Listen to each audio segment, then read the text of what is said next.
Jorge, ¿cómo estás? Un gusto saludarte. ¿Qué tal? Un gusto. Un fuerte abrazo. Bienvenido a nuestra casa. Eh, Gracias por haber aceptado nuestra invitación.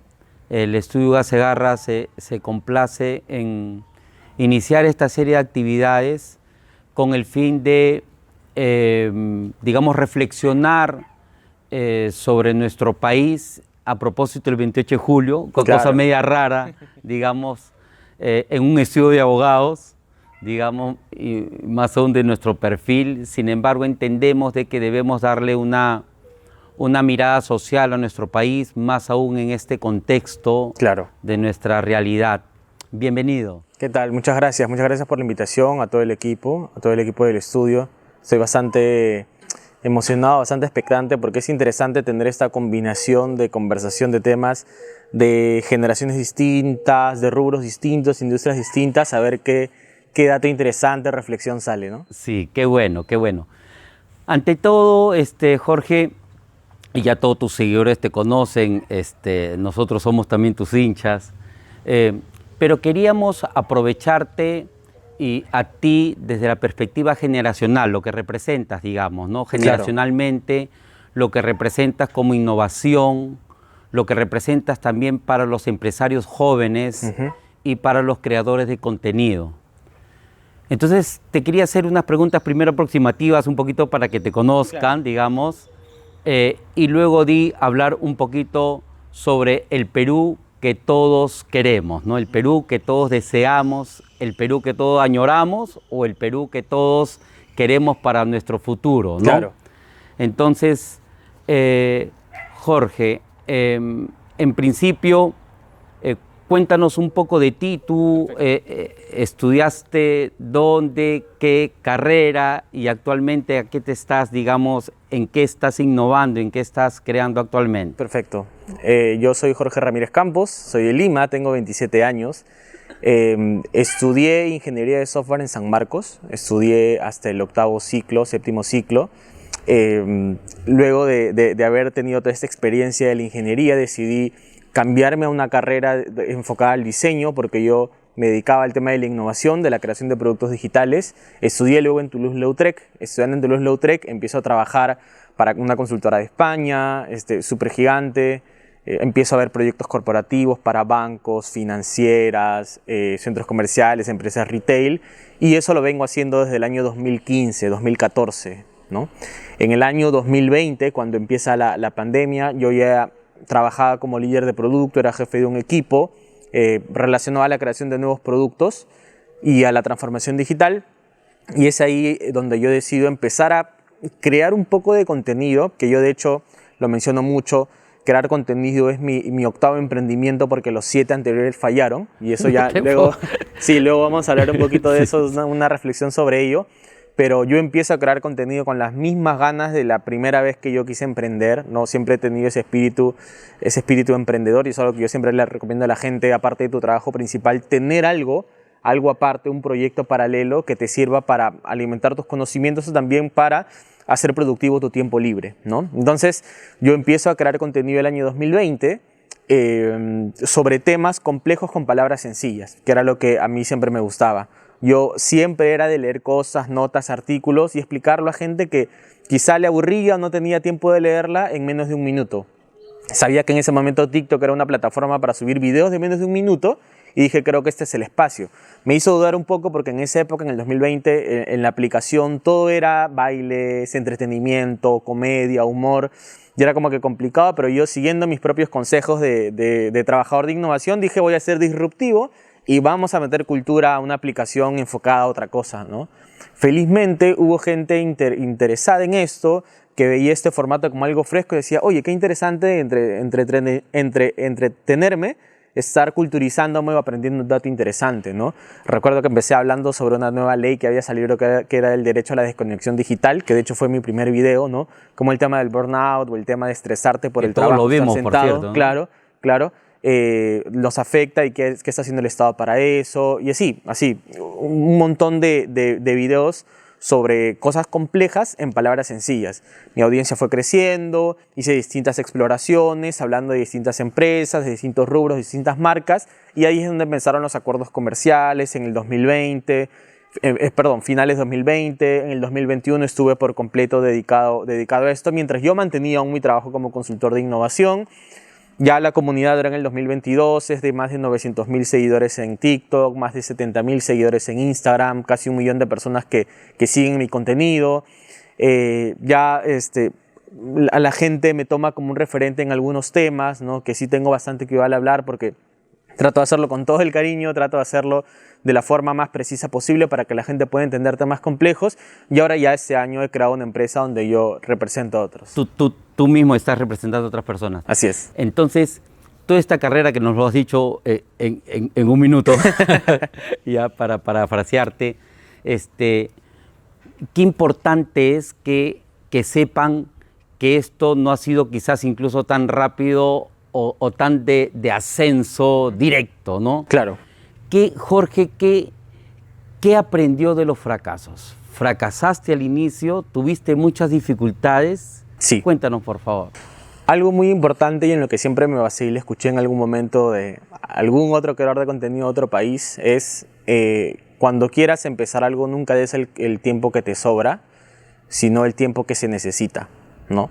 Mucha gente no sabe cuán capaz es de algo porque no le dedica el tiempo necesario, ¿no?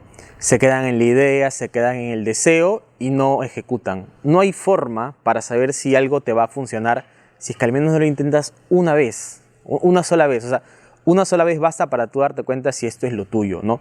Y lo se debe haber escuchado mucho, ¿no? Oye, yo estudié esta carrera, al inicio no me gustaba, pero al final la terminé amando, ¿no? Sí. Pasa mucho. Y tú, lo mismo pasa no solo con carreras, sino con actividades, ¿no? Entonces, algo que yo aprendí del fracaso es que tienes que empezarlo porque no hay otra forma, no puedes tú leer el futuro para saber si algo va a funcionar. Eso en primer lugar. Darle su tiempo necesario, ejecutarlo sí o sí, y lo otro era mantener las ganas, ¿no? Mantener las ganas siempre. Yo el primer emprendimiento fallé, el segundo también, todos relacionados medio a la tecnología, y quise hacer una fintech de adelantos de sueldo, quise hacer un proyecto de bienestar financiero. Cuando trabajé en Alicor aprendí mucho sobre la industria alimentaria y quise hacer un proyecto relacionado a la comida, a conectar a más de casa con personas que querían probar su sazón. Hice 1000 cosas y no funcionaban porque quizá el mercado no estaba preparado, no era el momento, 1000 cosas, pero la clave fue nunca rendirme. Cada proyecto que empezaba yo me emocionaba, utilizaba mis sábados y domingos para hacerlo y creo que esa es la lección más grande que aprendí, ¿no? Siempre intentarlo, porque una de ellas va a llegar más lejos y ahí es donde tú te vas a dar cuenta que eso es a lo que te tienes que dedicar, y eso es lo que me pasó ahora con mi octavo emprendimiento, que es TikTok y crear esta empresa de representación. Octavo emprendimiento, ¿no? Qué importante es eso, saber que las cosas no se resuelven ni de la noche a la mañana y que en el camino incluso, y la vida en general es la solución de problemas a veces, muchas veces, ¿no? La otra pregunta que te haría sería, porque muchos se pueden estar preguntando cuáles son esos libros o esas películas o esos videos, ya que hablamos de temas generacionales, claro. O esas personas que han inspirado a Jorge para llegar a estar donde está, ¿no? Hay mucha gente joven, muchos peruanos que quieren esa innovación, ¿no? Que quieren esa creatividad. ¿Qué nos podrías recomendar? Es muy curiosa esa pregunta porque, sobre todo la parte de los libros, porque si bien yo no tengo la costumbre de leer muchos libros, o sea, el último libro lo leí creo que hace un mes, ¿no? Fue el último libro, pero es bien curioso porque la mayoría de artículos o cosas que tú encuentras en internet se basan en libros, ¿no? Entonces yo puedo haber dominado mucho un tema de algo, por ejemplo, hablábamos antes del océano azul, por ejemplo, de la competencia que aún existe y todo eso, yo domino mucho el concepto y luego me entero que se basa en un libro, ¿no? Pero yo no sabía que ese artículo se basaba en eso. Entonces ya es como que en parte estás leyendo un poco del libro, pero traducido de una forma sencilla, ¿no? ¿Quiénes son los que me inspiraron? Yo creo que lo que yo he hecho es adaptar un poco el trabajo, la trayectoria o el desarrollo profesional de distintos empresarios a este rubro. ¿Qué quiere decir? Yo me dedicaba a la consultoría de innovación. Yo tenía gerentes en empresas que trabajé, veía a gente de Alicor, de Belcor, de BCP, y decía, ¿cómo estas actividades, estas estrategias, yo las puedo llevar a las redes, ¿no? Entonces, algo que a mí me sirvió mucho y fue inspiración fue el propio trabajo que se hace en un corporativo de aprender a documentar, aprender a tener tus números bien ordenados, aprender a medir todo, el alcance, el efecto, tener todo bien mapeado. Me sirvió para yo empezar a trabajar en esto de una forma muy profesional, ¿no? Algo que las marcas o las empresas me dicen es, oye, tu perfil nos parece bien interesante porque lo que tú haces es como si yo estuviera trabajando con un consultor empresarial, ¿no? No con un influencer. Y yo le digo, sí, lo que pasa es que yo he tomado todas esas actividades de ahí, armar documentos, todo, armar contratos que normalmente no se ve, ¿no? Claro. Entonces, creo que mi inspiración ha sido ver estos perfiles empresariales que ya existen y también ver a creadores de contenido de otros países, en Estados Unidos, por ejemplo, o del propio Perú, que ya han hecho, más que creadores de contenido, ya son una marca, ¿no? Son una marca que hasta pueden vender productos ellos mismos sin necesidad de una relación comercial con otra empresa, ¿no? Y a propósito del Perú que todos queremos, Jorge, y ahí para ir aterrizando, digamos, a uno de los temas centrales de nuestra conversación es ¿qué Perú quieren los jóvenes? ¿Qué Perú desean los de tu generación? Los creadores de contenido con los que tú asesoras, con los que tú inspiras, ¿no? Con los que tú te relacionas en ese mercado, en ese modelo de negocio, digamos, ¿no? ¿Qué Perú desean? ¿Cómo ven al Perú en este momento actual? Es una pregunta bastante interesante y voy a mencionar algo bien curioso.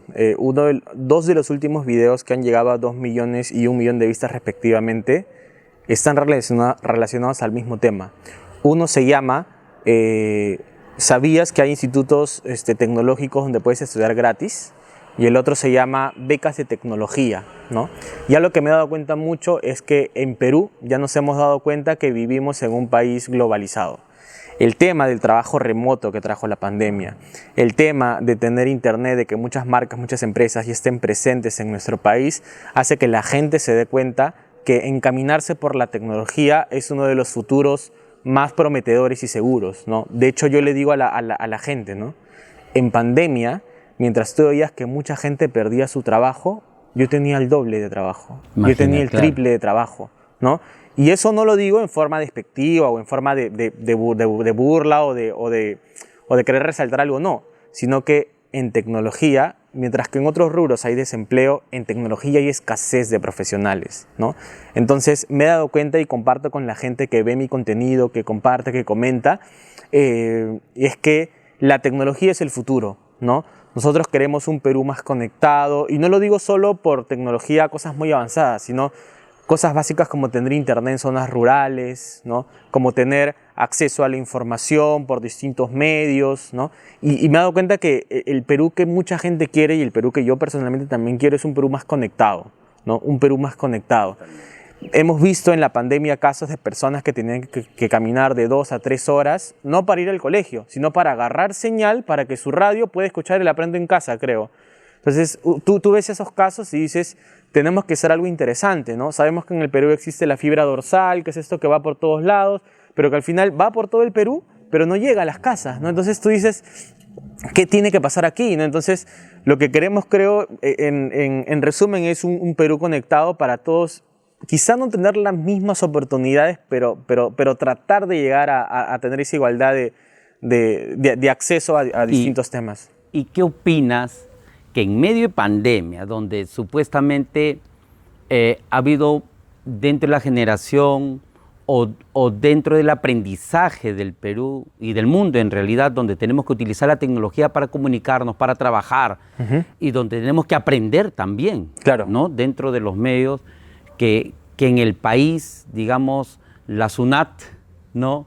Diga, hay creadores de contenido donde están de repente generando algunos ingresos, pero en medio de tanto desempleo, en medio de tanta escasez y limitaciones, producto justo de la crisis y la pandemia, que la SUNAT, digamos, quiera generar ingresos, digamos, con este grupo de personas innovadores, creativas, Claro. pero que en verdad son jóvenes, que recién están, digamos, inaugurando etapas de formación y creatividad para muchos otros trabajos. ¿Qué opinas de ello, Jorge?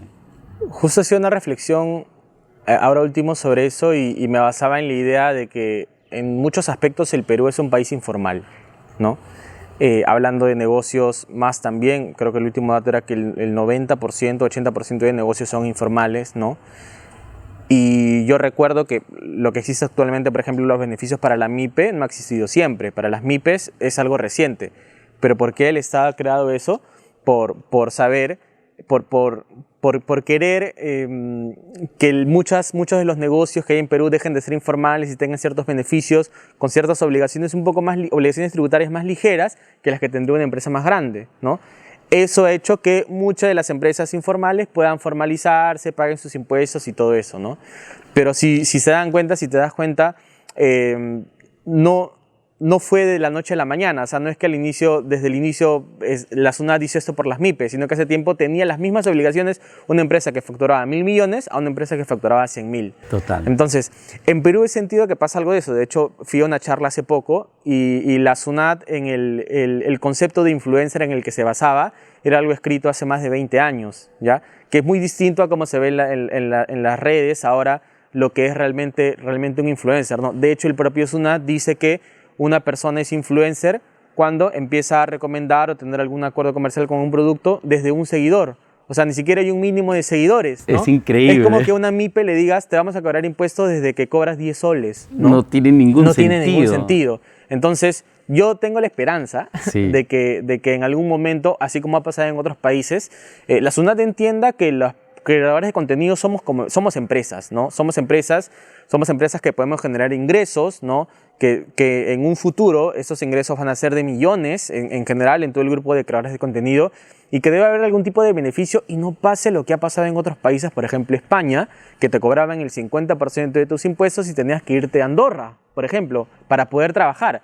Y es bien complicado porque tú dices, no, que tú tienes que quedarte, tienes que hacer patria, y criticaban mucho a los que se iban, pero uno se da cuenta. De hecho, yo haciendo mis cuentas, por ejemplo ahora, si yo me voy ahorita, por ejemplo, a vivir a Panamá, pago 20 o 25% menos de lo que pagaría, perdón, no 25%, sería un 60% menos claro, de lo que yo pagara de impuestos en Perú, ¿no? Entonces, no es una invitación para ir a otro país, pero uno dice, oye, estar aquí es un poco injusto, siento yo, y que al final de todo, creo que las entidades recaudadoras, las entidades como SUNAT, deberían tener un poco de fe, un poco de esperanza en Total. que esta industria va a crecer si es que tenemos el apoyo de ellos. El apoyo. Y yo creo que un poquito para terminar, yo creo que a veces los peruanos nos tratamos mal frente a los peruanos, ¿no? O sea, somos muy duros, somos muy crueles con los propios peruanos, ¿no? Porque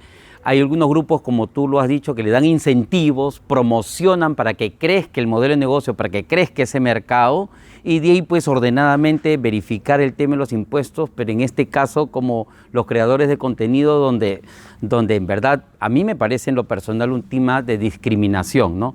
Pero en fin, tu generación, digamos que, ¿cómo ve al Perú? O sea, nuestra generación o nuestro estado actual vemos que constantemente se llevan a prisión presidentes, se llevan a prisión a gobernadores regionales, alcaldes. Nuestro sistema, nuestro diario, noticieros diarios, está más o menos criminalizado. Claro. Entonces la pregunta es, ¿cómo queremos a nuestro Perú? O sea, ¿cómo lo ve tu generación? ¿No crees que la marca Perú como Perú la estamos devaluando? ¿Cómo estamos vendiendo al extranjero? ¿Cómo lo estamos vendiendo a nosotros mismos, nuestro país? ¿Cómo lo ve tu generación, ese Perú que todos queremos como marca Perú? ¿Lo ve bien? ¿Hay que reconstruirla? ¿Hay que hacer una reingeniería? Claro. ¿Tenemos claro eso?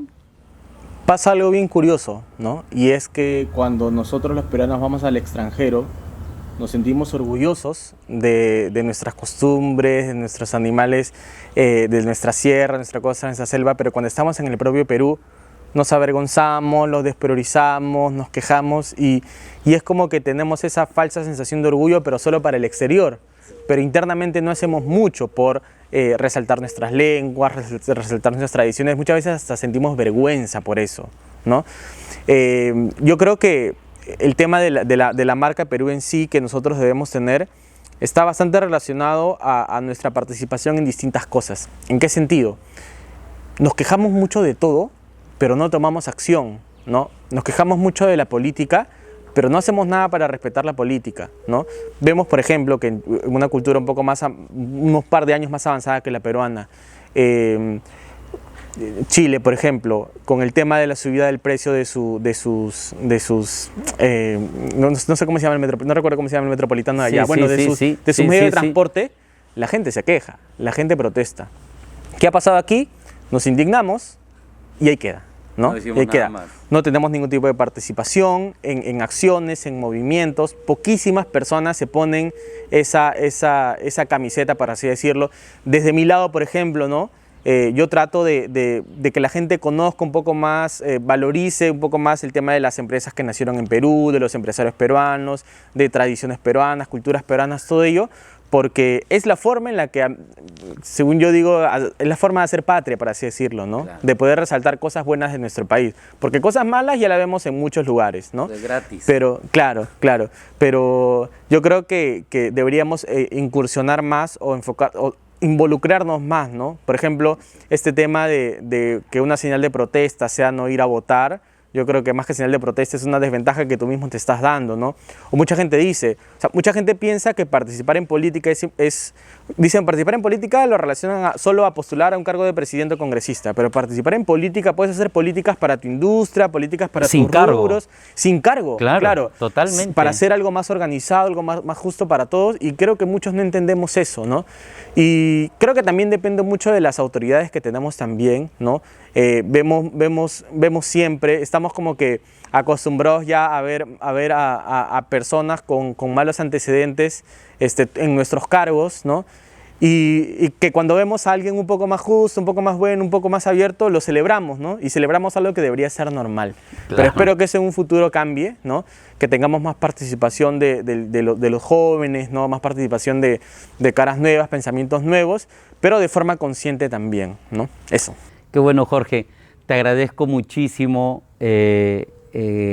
esta conversación. Para mí ha sido súper enriquecedora. Yo ya te he dicho, además, de manera personal, que yo soy tu fan.